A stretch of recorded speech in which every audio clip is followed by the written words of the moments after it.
Hello everyone, this is Shweta Bajaj and welcome back to my YouTube channel EpicsCom. So guys, आज हम start करेंगे हमारे CTET का EVS का first chapter that is family and friends. तो चलिए start करते हैं अपने चैप्टर की। जैसा कि यहाँ पर लिखा हुआ है कि प्रीवियस ईयर में भी इस चैप्टर में से वन क्वेश्चन आया था। ठीक है, तो मतलब ईवीएस में इस चैप्टर में से वन और टू क्वेश्चन टिपिकली यहाँ पर कंटेंट में से आते हैं। तो सबसे पहले हम लोग एक एक चैप्टर का पहले हम कंटेंट पढ़ेंगे, फिर उसके बाद हम लोग उसके पीवाई क्यूज लगाएंगे। तो चलिए स्टार्ट करते हैं। अब जो कि चैप्टर का नाम है हमारा फैमिली एंड फ्रेंड्स, सबसे पहले देखते हैं कि फैमिली क्या होता है। लेकिन human context family is a group of people related by blood. तो फैमिली क्या होता है?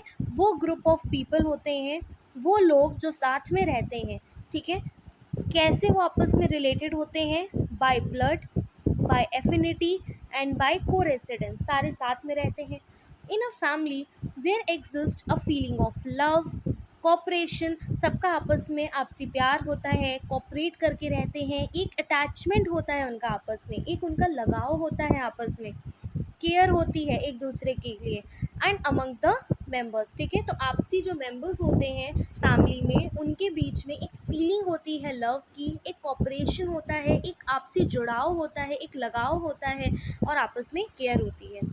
Family is a primary institution for the socialisation of children. किसी भी बच्चे के लिए जो प्राइमरी इंस्टीट्यूशन है उसका, यानी कि एक बच्चा जो होता है सबसे पहले वो कहाँ से सीखता है? वो अपने परिवार से सीखता है। तो यहाँ पर जो फैमिली हो गई वो सबसे एक इम्पॉर्टेंट कंपोनेंट होती है किसी भी बच्चे के लिए। It plays a vital role, ये एक इम्पॉर्टेंट रोल प्ले करता है in shaping the individual social life. किसी भी एक पर्टिकुलर पर्सन की सोशल लाइफ को ये यहाँ पर शेप करता है। It is the place where human first learn to live collectively. ये एक वो जगह होती है, परिवार एक वो जगह होती है जहाँ पे ह्यूमन सबसे पहले कुछ भी करना सीखता है। So family is the basic unit of the society. So यहाँ से जो क्वेश्चन है हमारा, ये यहाँ पर पीवाईक्यू में एक तरीके का क्वेश्चन आया था। यहाँ पे एमसीक्यू टाइप में पूछा जा सकता है कि what is the basic unit of the society. So यहाँ पर कुछ ऑप्शंस आते हैं among which you have to choose family. So basic unit of the society क्या होता है? फैमिली होता है। चलिए आगे बढ़ते हैं। नेक्स्ट टॉपिक है टाइप्स ऑफ द फैमिली। अभी हमने देखा कि फैमिली क्या होता है, नाउ टाइप्स ऑफ फैमिली। सो यहाँ पर हम लोग की 5 टाइप्स ऑफ फैमिलीज़ यहाँ पे डिस्कस करी गई हैं। The first one is nuclear family. अब देखते हैं कि न्यूक्लियर फैमिली क्या होता है। नाम से ही पता चल रहा है न्यूक्लियर है, तो इसका मतलब ये क्या होगा? एक छोटी फैमिली होगी। ठीक है, तो यहाँ पे लिखा है a family in which married couples lives with their unmarried children. यानी कि वो फैमिली जहाँ पर मैरिड कपल्स किसके साथ रहते हैं? अपने अनमैरिड चिल्ड्रन के साथ रहते हैं। तो न्यूक्लियर फैमिली में क्या होता है? बहुत ही छोटी फैमिली, ये सबसे छोटी तरीके की फैमिली होती है। ठीक है, क्योंकि यहाँ पर कितने लोग रहते हैं फैमिली में? यहाँ पर बेसिकली 4 to 5, ठीक है, 3 भी हो सकते हैं, सिर्फ इतने ही लोग रहते हैं यहाँ पर। It is sometimes also called as conjugal family. इसको हम लोग कॉन्जुगुलर फैमिली भी कहते हैं। सो क्या होता है कॉन्जुगल का मतलब? इसका मतलब होता है कि ये जो फैमिली होती है ना, it is connected with the marriage, ये मैरिज से कनेक्टेड होती है। यानी कि यहाँ पर जो लोग होते हैं ना, there is a relationship between husband and wife. यहाँ पर हस्बैंड और वाइफ के बीच में रिलेशनशिप होता है। ठीक है, सिर्फ इसी तरीके की फैमिली होती है ये। ठीक, तो यहाँ पर क्या हो गया? So it is a family structure that consist of only 2 parents living with their children. ठीक है, इसको हम लोग इमीडिएट फैमिली भी कहते हैं, कॉन्जुगल फैमिली भी कहते हैं। तो यहाँ पे इमीडिएट फैमिली या हाँ, इमीडिएट फैमिली से भी यहाँ पर क्वेश्चन आया हुआ है इस तरीके का। और न्यूक्लियर क्यों कहते हैं? ठीक है, न्यूक्लियर इस वजह से कहते हैं क्योंकि ये बहुत ही छोटी फैमिली होती है। तो यहाँ पे जो फैमिली यूनिट है, and it is the core or the basis of all the family structure, it is nuclear because it is at the centre of how we define the family unit. Okay, so now the second type of family is extended या joint family.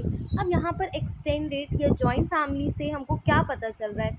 Joint family है, इसका मतलब कि जो लोग होंगे वो थोड़े ज़्यादा होंगे। So it is a family in which married couples live with his parents. अभी देखिए यहाँ पर हमारा क्या था, मैरिड कपल्स अपने अनमैरिड बच्चों के साथ, यानी कि दो मम्मी पापा हो गए और साथ में क्या हो गए, उनके छोटे बच्चे हो गए 1 2 और 3, ठीक है, तो बस इतनी ही फैमिली होती है।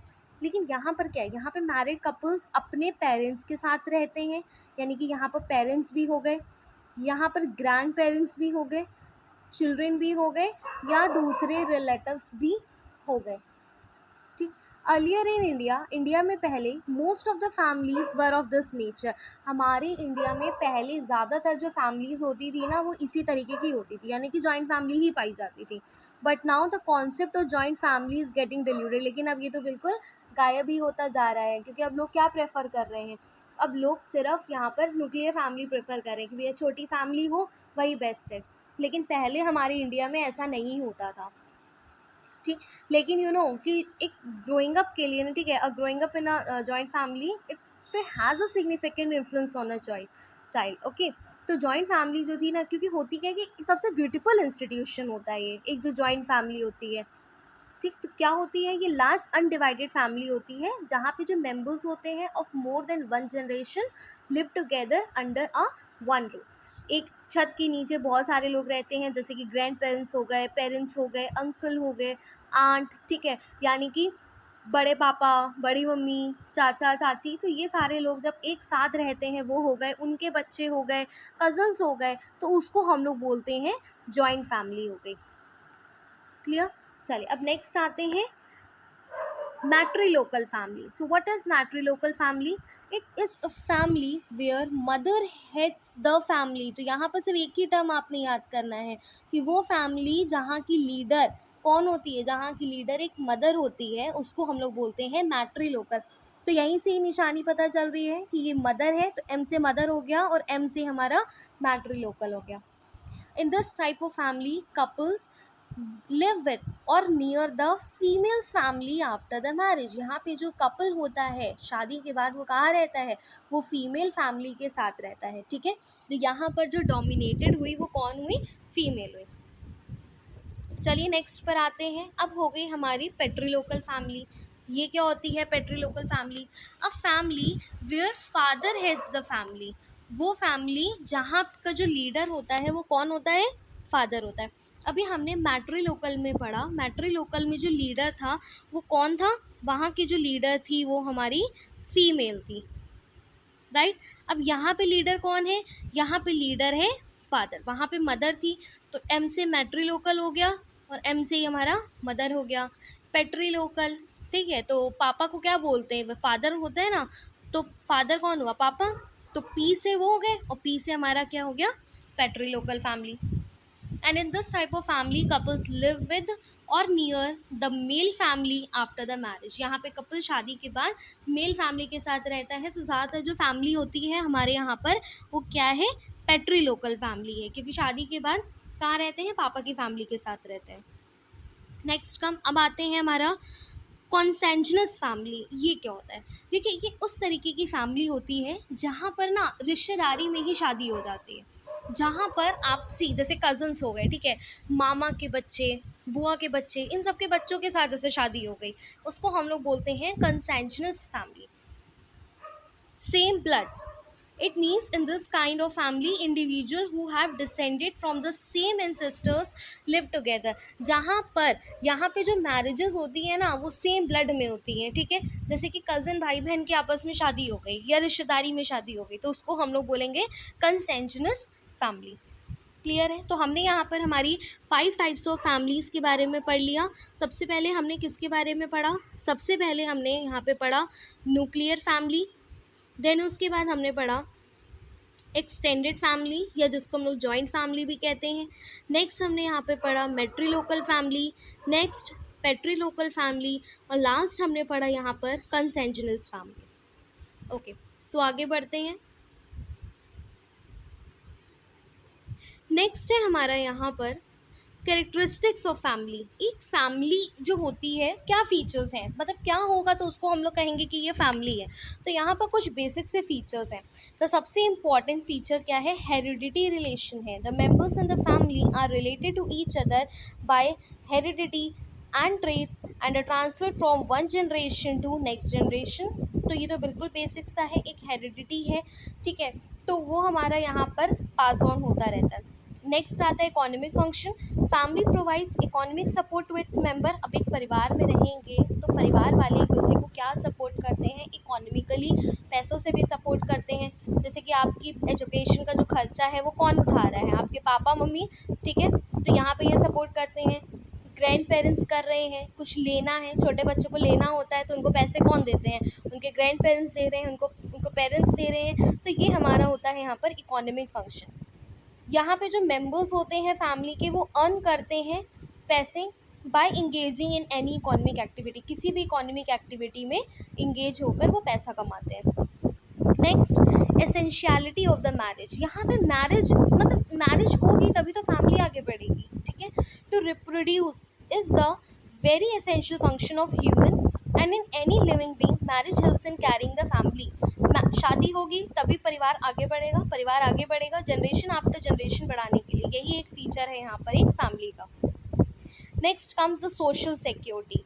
अच्छा, परिवार के साथ रहो, फैमिली के साथ रहो ना, तो अंदर से ही एक सिक्योरिटी फील होती है कि हाँ हम बिल्कुल सेफ जगह पर हैं।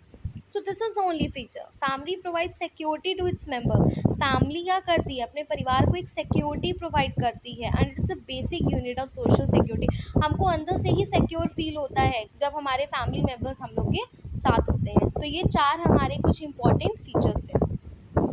अब आते हैं functions of a family. Family करती क्या है, ठीक है, अगर हम परिवार में रह रहे हैं तो हम कौन कौन से काम करते हैं, कौन सा ज़रूरी है, कौन सा ज़रूरी नहीं है, तो वो सारे यहाँ पर डिवाइडेड है। सबसे पहले एक पर्सन था जिसका नाम था मैक्लवर, ठीक है। मैक्लवर जो हमारा पर्सन था, he divided the functions of family into two forms. उसने दो फॉर्म्स में फैमिली को डिवाइड करा, ठीक है, दो तरीके के फंक्शंस के अकॉर्डिंग। उसने बोला कि जो एक फैमिली होती है वो दो तरीके के फंक्शन करती है, या तो एसेंशियल फंक्शन करेगी या तो वो नॉन एसेंशियल फंक्शन करेगी। एसेंशियल यानी कि जो ज़रूरी है, नॉन एसेंशियल जो ज़रूरी तो नहीं है लेकिन हाँ कर लेते हैं।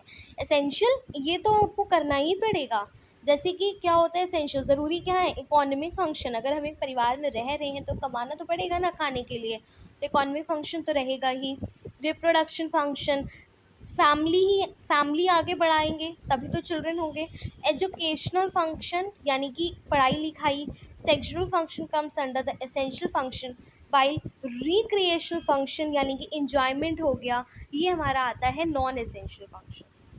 फिर उसके बाद एक पर्सन थे ऑकबर्न एंड निमकॉफ, उन्होंने फैमिली के फंक्शन को कैरेक्टराइज करा है। पहले उन्होंने बोला है कि एक होता है अफेक्शनल, इकोनॉमिक, प्रोटेक्टिव, रिलीजियस धार्मिक, एजुकेशनल एंड रिक्रिएशनल डोमेन। तो उन्होंने कितने पार्ट्स में डिवाइड करा है यहाँ पर, affectional, economic, protective, religious, educational and then उसके बाद इन्होंने बोला है रिक्रिएशनल। सो यहाँ पर कितने फंक्शंस हो गए हमारे, 6 फंक्शंस हो गए। Next come Huntberg, he divided the function of family into 4 parts. इन्होंने 4 पार्ट्स में डिवाइड करा है। पहला, primary group satisfaction, cooperation, division of labour, care and training of children, regulation of sexual behaviour and reproduction. So guys यहाँ पर ये जितने भी यहाँ पर ये 3 नेम्स यहाँ पे जो दिए गए थे मेन हमारे यहाँ पे साइंटिस्ट के, हमारे रिसर्चर्स के, जैसे कि अभी हमने पहला यहाँ पे पढ़ा था कि मैक्लेवर का था, फिर हमने ऑकबर्न एंड निमकॉफ का पढ़ा, फिर हमने हंटबर्ग का पढ़ा। जैसे मैक्लेवर में हमने देखा कि उसने जो फैमिली के फंक्शंस थे उसको 2 पार्ट्स में डिवाइड करा है। फिर ऑकबर्न में हमने देखा कि उसने यहाँ पर 6 पार्ट्स में डिवाइड करा है। फिर हमने यहाँ पे देखा हंटबर्ग में तो इसने यहाँ पर 4 पार्ट्स में डिवाइड करा है। तो ये आपको यहाँ पर लर्न करना ही पड़ेगा क्योंकि यहाँ पर MCQ क्वेश्चन इस तरीके का बन सकता है, आपको 4 ऑप्शंस दिए जा सकते हैं तो इनमें से पूछा जा सकता है कि इनमें से क्या हंडबक ने नहीं दिया, या इनमें से क्या हंडबक ने दिया है, या सबके यहाँ पर मिक्स करके पूछे जा सकते हैं। फिर उसमें से पूछा जा सकता है कि इसमें से मैक्लेवर का क्या है, इसमें से ऑकबर्न एंड निमकॉफ का क्या है। सो फॉर दैट आपको ये पूरा अच्छे तरीके से लर्न होना चाहिए। चलिए नेक्स्ट टॉपिक पर आते हैं। Next is contribution of family in development of a child. किसी भी बच्चे के डेवलपमेंट में एक फैमिली का क्या कंट्रीब्यूशन होता है। Natural development of child is affected by the surroundings in which the child lives. एक जो नेचुरल डेवलपमेंट होता है फैमिली का, ठीक है, वो किससे अफेक्टेड होता है, उसकी सराउंडिंग से, यानी कि उसके आसपास के वातावरण से जहाँ पे वो बच्चा रहता है। It is a duty of the family, ये एक परिवार का फ़र्ज़ है to fulfil the basic needs of the child, कि वो बच्चे की बेसिक जो ज़रूरतें हैं उनको पूरा करें। क्या होती है बच्चे की बेसिक ज़रूरतें, यानी कि उसकी डाइट का वो ध्यान रखे, उसकी हाइजीन का ख्याल रखे, फिज़िकल एक्टिविटी के ऊपर उसका ध्यान रखे, ठीक है, और एजुकेशनल फैसिलिटीज़ उसको प्रोवाइड करे। तो ये कुछ उसकी बेसिक सी नीड्स हैं जो एक परिवार को फुलफ़िल करनी चाहिए। नेक्स्ट कौन कौन से ऐसे फैक्टर्स हैं यहाँ पर। नेक्स्ट उन्होंने देखा है heredity traits of parents and education of parents play important role in mental development of child. किसी भी बच्चे के मेंटल डेवलपमेंट में उसके पेरेंट्स की हेरिडिटी ट्रेट्स क्या है, यानी कि उसके पेरेंट्स का बैकग्राउंड क्या है, वो कैसे परिवार से बिलोंग करते हैं उसके पेरेंट्स की एजुकेशन क्या है, ये यहाँ पर एक इम्पॉर्टेंट रोल प्ले करता है। उसके पेरेंट्स जिस तरीके के होंगे उसी तरीके से एक बच्चे का मेंटल डेवलपमेंट होगा। अगर देखिए अगर किसी बच्चे के पेरेंट्स पढ़े लिखे हैं, एजुकेटेड हैं, देन डेफिनेटली कि वो अपने बच्चे को भी एजुकेशन यहाँ पर ज़रूर प्रोवाइड करेंगे। नेक्स्ट उसके बाद बताया गया है कि इन्वायरमेंट ऑफ अ होम, एक घर का environment and the near by surroundings, या उसके आसपास जो सराउंडिंग्स है वो भी एक बच्चे के मेंटल डेवलपमेंट को बहुत ज़्यादा इफ़ेक्ट करती है।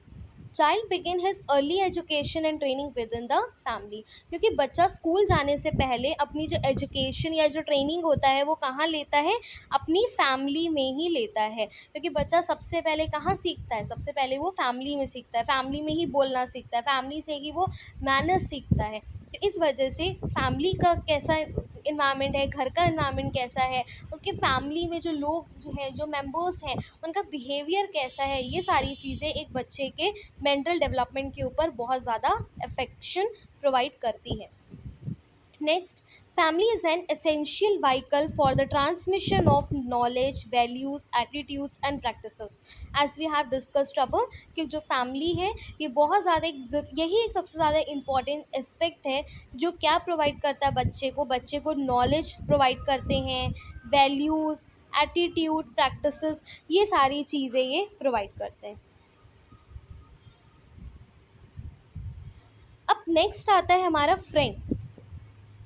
अब फ्रेंड तो यहाँ पर देखिए बहुत ही अब यहाँ पर इम्पॉर्टेंट हो गया है ना, क्योंकि बच्चा जब घर से बाहर निकलता है तो फिर उसके बाद जो एक सेकंड मोस्ट इम्पॉर्टेंट एक जो पर्सन होता है जो उसकी लाइफ को अफेक्ट करता है वो कौन होता है, वो उसका फ्रेंड होता है। क्योंकि एक जो पर्सन है, बच्चा घर से बाहर निकलने के बाद, एक पर्सन घर से बाहर निकलने के बाद जो सबसे ज़्यादा इफेक्ट होता है किसी के भी बिहेवियर से, वो कौन होता है, वो उसका फ्रेंड होता है। That means a person with whom one has a bond of the mutual affection, ठीक है, जिसके साथ उसका म्यूचुअल अफेक्शन होता है उसको हम लोग बोलते हैं फ्रेंड।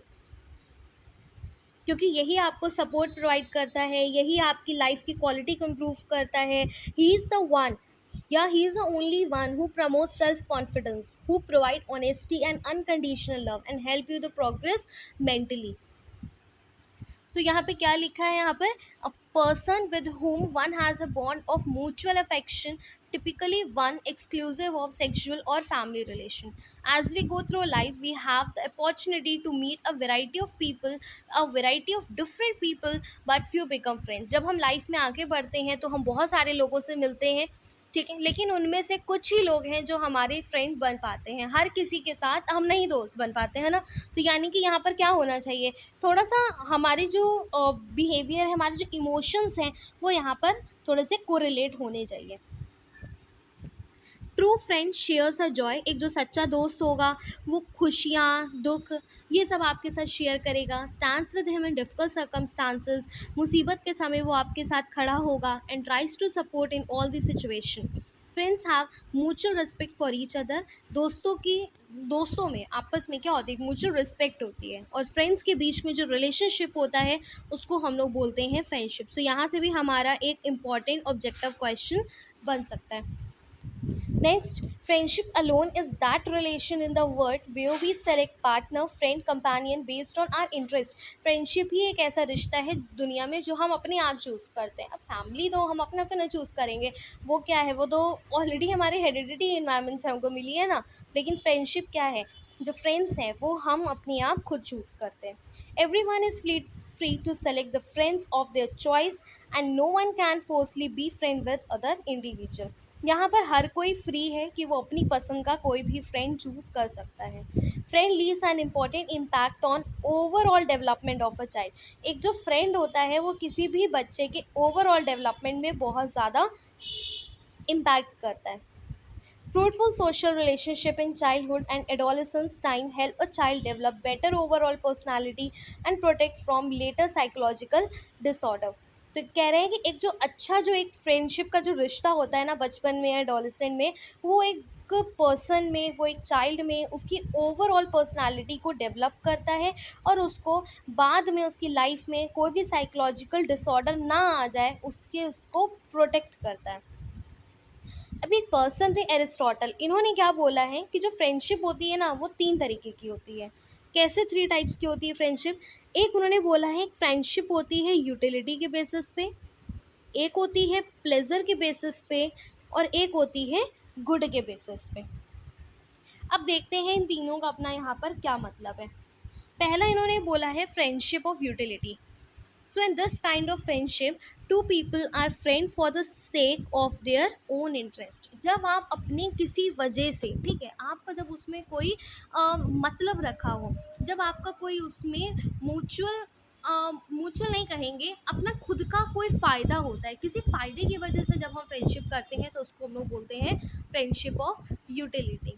देन उसके बाद आता है फ्रेंडशिप ऑफ प्लेजर। यहाँ पे कौन है, यहाँ पे जो लोग होते हैं वो कॉमन इंटरेस्ट शेयर करते हैं थोड़ा सा, ठीक है, किसी प्लेजर की वजह से, किसी आनंद को लेने के लिए, किसी खुशी को लेने के लिए, किसी मोमेंट को शेयर करने के लिए जब हम दोस्त बनाते हैं तो उसको बोलते हैं friendship of pleasure.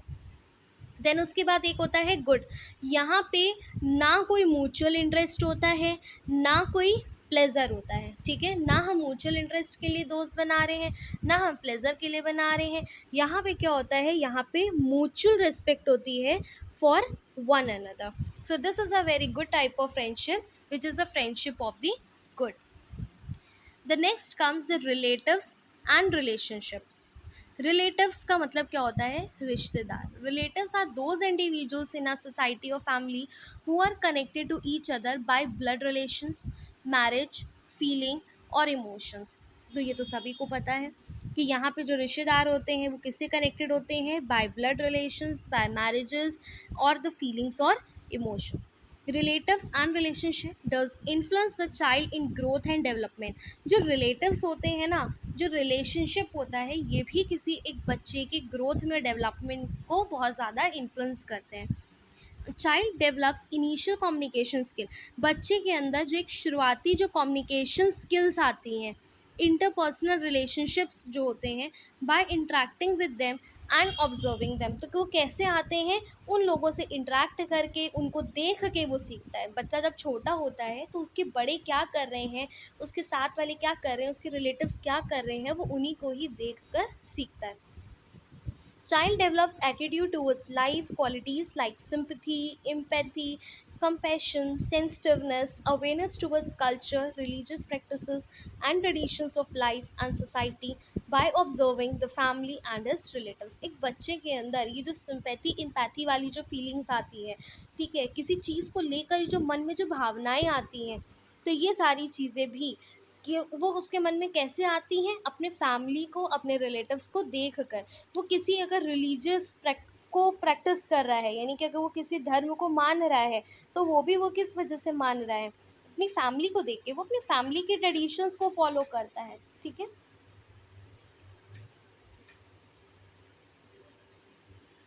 Next comes the work and play.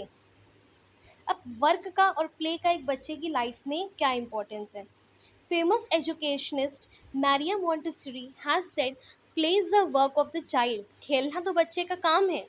Play activities are essential to healthy development for children and adolescent. कह रहे हैं कि ये जो प्ले एक्टिविटीज होती है ना, ये किसी भी बच्चे को या किसी भी एडोलेसेंट को के हेल्दी डेवलपमेंट में बहुत ज़्यादा ज़रूरी होती हैं, बहुत ज़्यादा बढ़िया रोल प्ले करती हैं ये। द एक्टिविटीज में children stimulate and influence the pattern of the connection made between the nerve cells.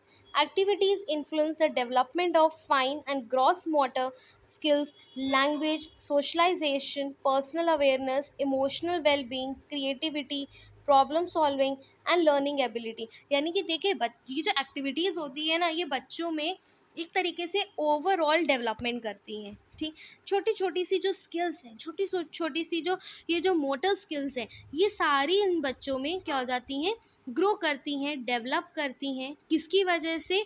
Only because of the play, only because of the games और द एक्टिविटीज़, रिक्रिएशनल एक्टिविटीज़ की वजह से ये सब ग्रो करती हैं।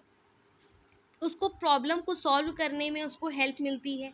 ठीक, तो यहाँ पर एक वर्ड आया है ग्रॉस मोटर। सो यहाँ पे ये ग्रॉस मोटर क्या है?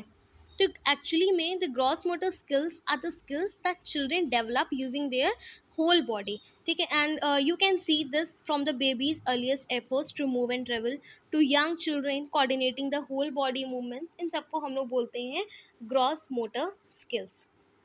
ठीक, तो ग्रॉस मोटर स्किल्स वैसे क्या क्या हो गई? जैसे कि बच्चे का बैठना, ठीक है, जैसे sitting, crawling, running, jumping, throwing a ball, climbing stairs, all these things are the gross motor skills. The most important role that play can have is to help children to be active. सबसे important चीज़ क्या है?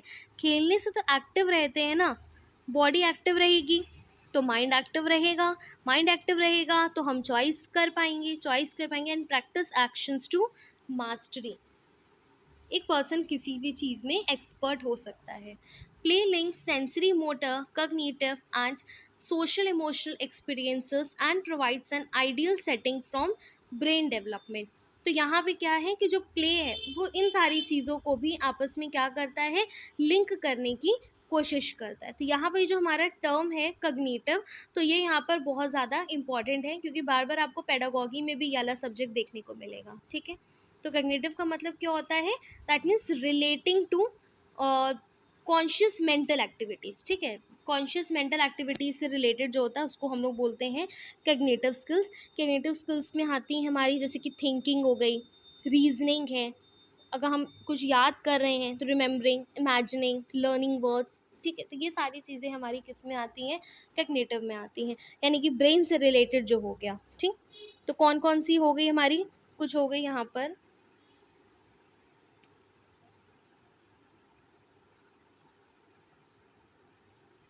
Thinking, और हो सकती है हमारी reasoning. तो ये सारी जो हमारी होती हैं यानी कि जो ब्रेन से रिलेटेड होती हैं उसको हम लोग बोलते हैं हमारी कॉग्निटिव। नेक्स्ट पर आते हैं importance of play in education and health. अब इसकी क्या इम्पोर्टेंस है? थ्रू गेम्स और the play it is easier to teach children and concept taught by the way of the play remains in their memory. कहते हैं कि जो भी कॉन्सेप्ट बच्चे को खेल खेल में सिखाया जाता है वो हमेशा उसके दिमाग में रहता है लंबे समय तक, वो बहुत जल्दी क्योंकि चीज़ों को देखकर सीख जाता है। Through constructive activity and game child tries to learn something new. क्योंकि एक कंस्ट्रक्टिव तरीके से अगर हम कोई भी चीज़ करवाते हैं किसी भी बच्चे से या उसके सामने अगर हम करते हैं तो उससे वो बहुत जल्दी किसी नई चीज़ को सीखता है। These play and games help in building the imagination power. उसके अंदर इमेजिनेशन पावर आती है, थिंकिंग स्किल्स डेवलप होती हैं, उससे उसके अंदर क्रिएटिव स्किल्स बढ़ती हैं, कॉपरेशन उसके अंदर आता है, टीम वर्क वो सीखता है आपस में खेल कर। गेम स्पोर्ट्स और दूसरे फिजिकल एक्टिविटीज़ जो हैं वो उसकी इम्यूनिटी को भी डेवलप करते हैं और उसकी बॉडी में मतलब क्या डेवलप करते हैं कि वो बीमारियों से लड़ सके। यानी कि इम्यूनिटी जब हमारी स्ट्रांग होगी तब हम ऑलरेडी क्या कर सकेंगे, हम लोग डिसीज़ से और इन्फेक्शन से फाइट कर सकेंगे, जल्दी बीमार नहीं पड़ेंगे। Next, the games and physical activities are very important for mental development. अब ये मेंटल डेवलपमेंट के लिए भी बहुत ज़्यादा ज़रूरी है। इन एक्टिविटीज से स्ट्रेस रिड्यूस होता है, ठीक है, and enables the body to cope with the stress, और स्ट्रेस से उभरने में ताकत मिलती है। Physical and motor development through play involves, अब इससे क्या होता है, इससे height, weight, general appearance, body के टोन, कोऑर्डिनेशन जो होता है हमारी मसल्स का, वो इम्प्रूव होता है। कॉग्निटिव डेवलपमेंट में क्या क्या आता है, forming the self concepts, forming the concept of size, shape, colour, ये सारी चीज़ें हमको इसमें पता चलती हैं। अलग अलग तरीके के blocks, beads, toys, clay, sand, puzzles और दूसरी नेचुरल मटेरियल्स की वजह से इन सारी चीज़ों को देख कर एक जो बच्चा होता है वो अलग अलग चीज़ों को डिफ्रेंशिएट कर सकता है कि कौन कौन सी अलग शेप्स हैं, अलग साइजेस में डिफ्रेंशिएट करता है, कलर में करता है, टेक्सचर में और वॉल्यूम में। And the last is socio emotional development.